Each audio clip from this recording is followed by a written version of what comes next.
Hello friends, in this video I am going to explain how can we pass a structure by reference. So for that, first of all I am going to create a structure for student. So I am going to put two attributes, one for name. So it is going to be a sequence of characters. I am going to use the data type string, then followed by register number.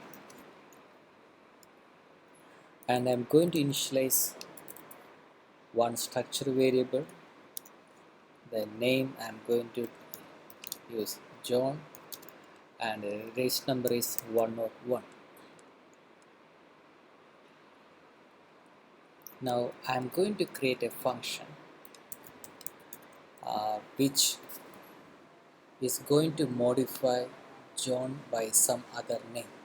So I am going to create an user defined function, some name modify data,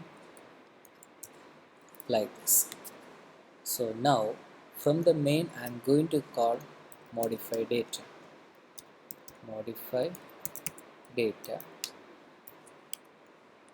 Now I am going to pass this structure variable as an argument, S1.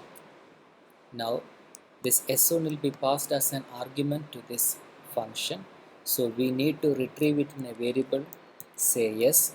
Since S1 is of type student, yes must be of student data type.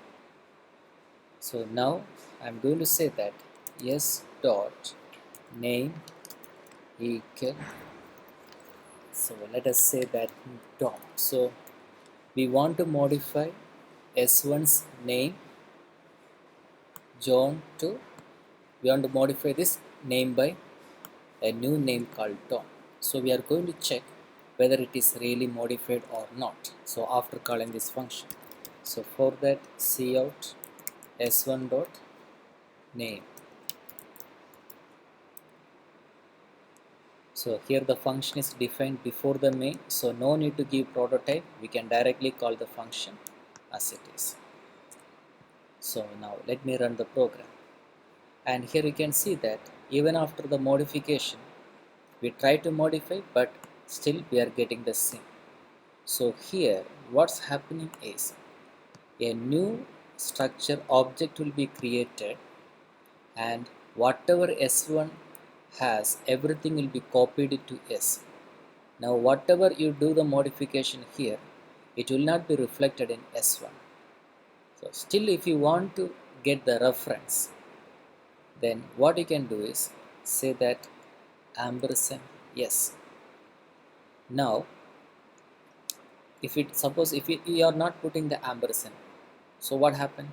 A different object will be created. The moment you put ampersand, we can say that S is a reference variable for this S1, or we can say S is an another name for S1. So now let us check it, and we can see that we are getting the expected output.